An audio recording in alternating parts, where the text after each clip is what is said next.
Narito na ang ika-4 na bahagi ng kasaysayan ng buhay pag-ibig ni Noning na lubos ninyong kagigiliwan dito sa Ikaw Lamang sa Buhay Ko.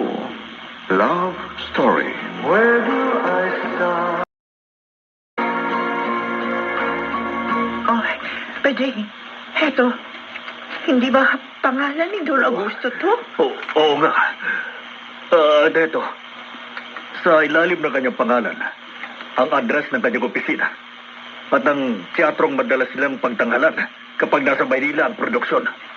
Bilugan mo at itago mo magazine na yan.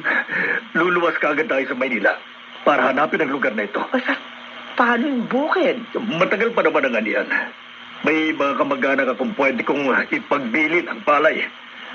Babalik din tayo agad dito. Ang importante, malaman natin kung ano na talaga ang kalagayan ng ating anak.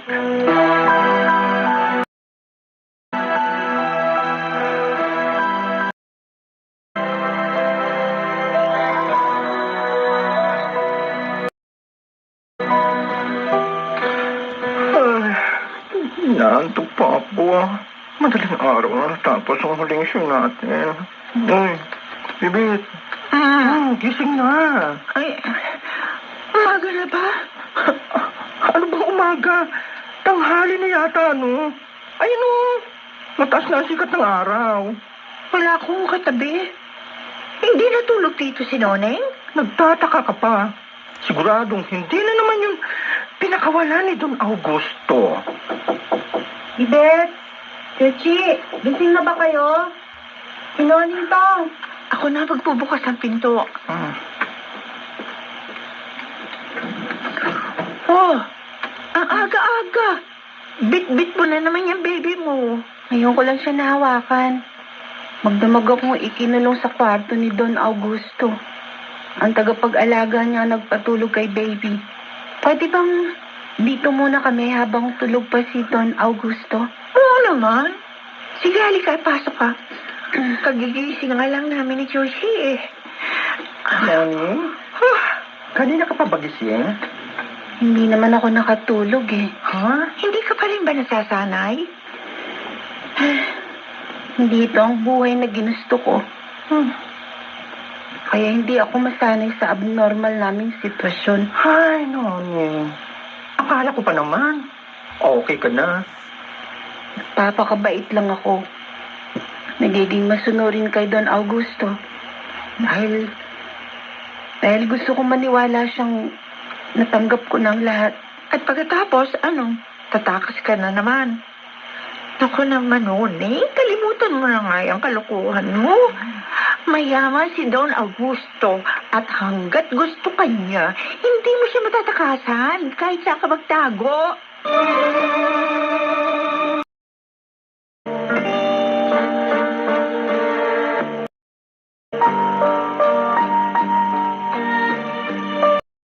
At ngayon, mga kaibigan, muli, hahandugan tayo ng isa pang awitin ng paborito niyong lahat, si Binibining Noneng!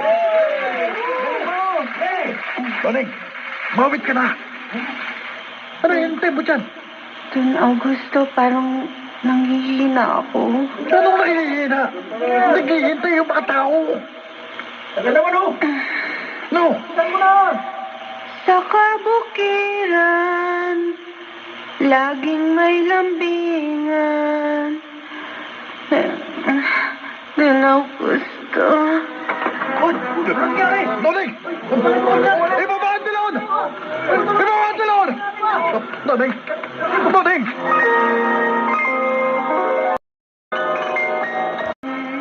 Mga kaibigan, ating balikan. Love Story. Where do I start? Magdadalang tao na naman ako. Oo. At dapat siguro matuwa ka. Dahil ang hindi ko naibigay kay Augusto, ngayon, naipagkaloob mo na sa kanya. 2 ulit pa. Hindi ko ito ginusto. Hindi ako nakikipagkompetensya sa'yo. Magaling ka talagang magkunwari.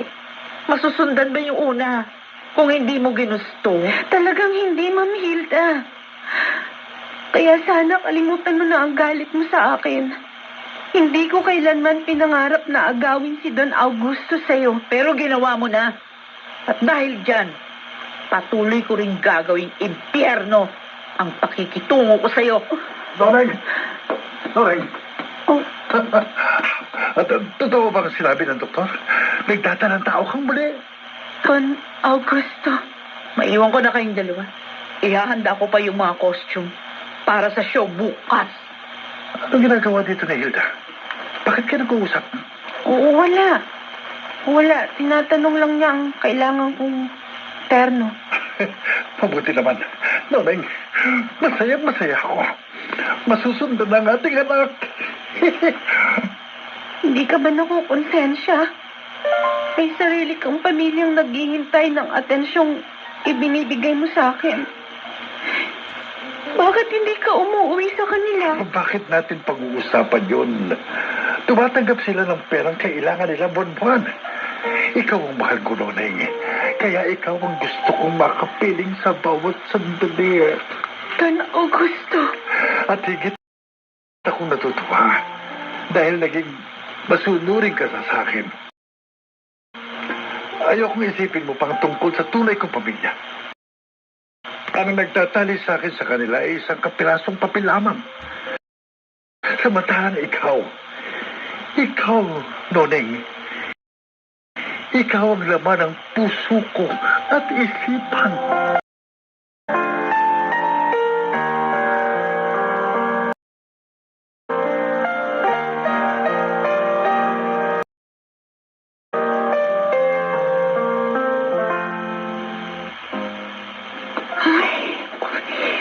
Dito muna ako sa backstage.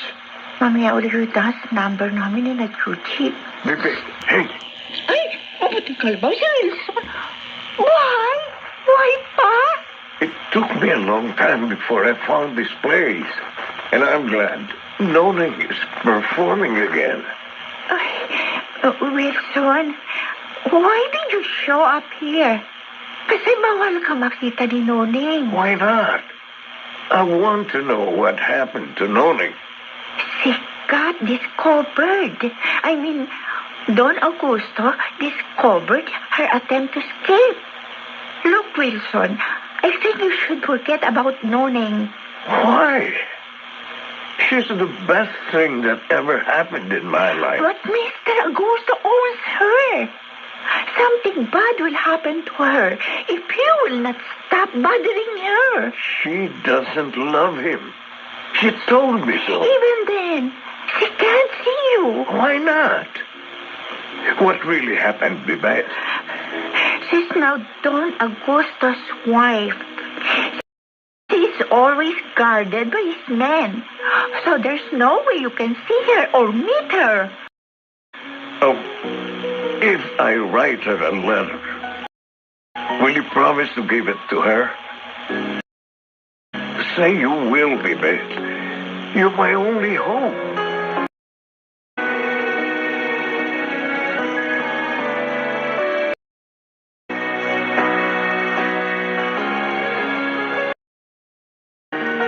Oh, mabuti na lamang. May nasakyan tayong kalesa. At nakapagtalong tayo dito sa mamang kutsero. Malapit na po tayo sa production house ni Don Augusto. Ay, mabuti naman, tatang. Tatang, makakalapit ho ba kayo mismo sa entrada? Oo. Kilala siya ng mga tao dito. Kaya alam namin kung saan ibababa ang pasahero. May ilalapit ko kayo sa entrada ng mismong opisina.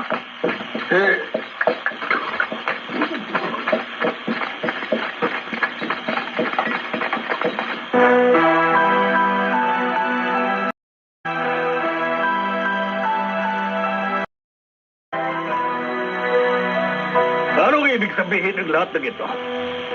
May anak na kayo ni Doning? At ngayon, buntis na naman siya? Niloko niyo kami, Don Augusto. Nanay, tatay, Kasal na kami ni Noneng. huh? Totoo bang pinakasalan ka ng matandang ito, Noneng? Eh, bakit hindi nyo kami pinasabihang magpapakasal kayo? Sagutin mo ang itinatanong ko. Totoo bang pinakasalan ka niya? Totoong kasal na kami. At ang dahilan kung bakit hindi na namin naipaalam sa inyo, dahil sunod-sunod ang aming pagtatanggal. Di wala kaming pagkakataong mag-imbita ng mga kamag-anak sa araw mismo ng aming kasal. Hindi ako naniniwala sa'yo. Gusto kong makausap ng sarilinan ang aming anak. Tatay, Gusto kong marinig mismo sa kanyang bibig ang katotohanan.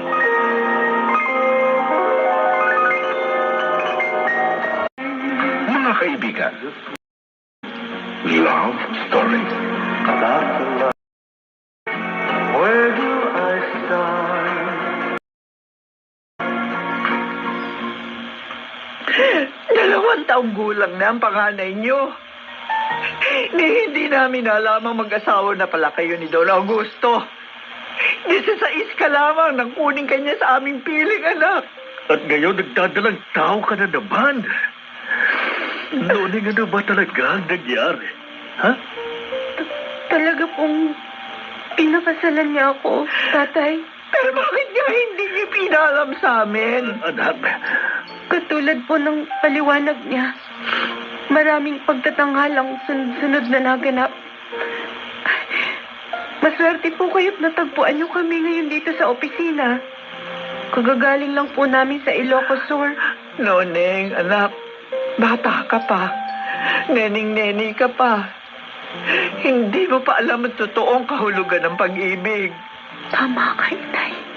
Pero hindi ko kaya ipagtapat sa inyo ang katotohanan. Noneng, anak, sabihin mo sa akin ang totoo. Puwiner sa kanya, hindi ba? Hindi po. Kung Hindi ganun- po, Tay. Anong kahulugan ng mga luhang yan? Ha? Masaya lang po ako.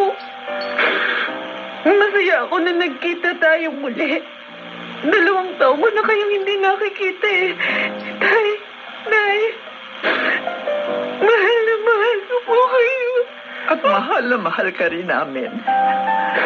Kaya anong oras na umuwi ka, ikatutuwa namin yun, Noneng. Sabik na kaming makapiling kang muli, anak. Nay, Uy, hindi ka ba niya sinasaktan? O binamaltrato sa anumang paraan? hindi po. Hindi po, tatay. Tulad ng nakasaad sa kontrata, siya po ang bumibili ng aking mga terno tuwing kami magtatanghal. At inaasahan ko rin pong makakarating sa inyo ang bahagi ng aking kinikita bilang artista niya. Oo. May dumarating sa amin pera buwan-buwan. Pero anak, gusto kong malaman mo.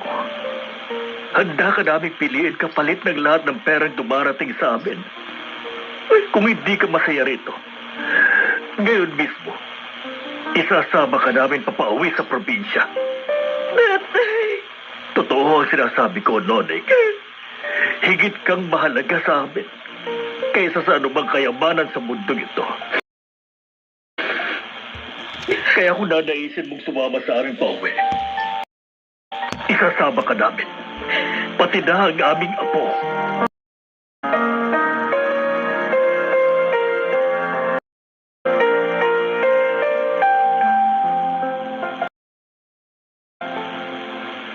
mahal na mahal ko ang magulang ko, Chuchi. Hindi ko kayang aminin sa kanila ang tunay kong kalagayan. Kaya pinauwi ko na sila. At wala akong inamin na kahit ano. Mabuti naman. Ibig sabihin, hindi ko na dapat ibigay sa iyo ang sulat ni Wilson.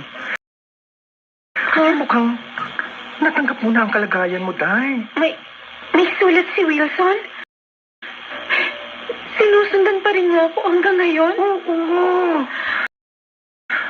Talaga yatang na-love at first sight sa'yo ang Amerikanong yun. Kay bibit niya, iniabot ito. At nakiusap naman si Bibit na ako ang magbigay sa'yo nito. Akin na ang sulat ni Wilson. Gusto ko nang malaman kung ano sinabi niya.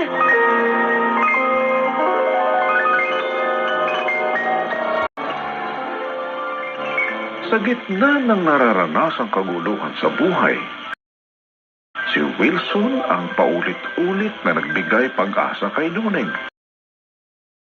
Sa pagkakataong ito, maitakas na kaya siya ng Amerikanong umiibig sa kanya.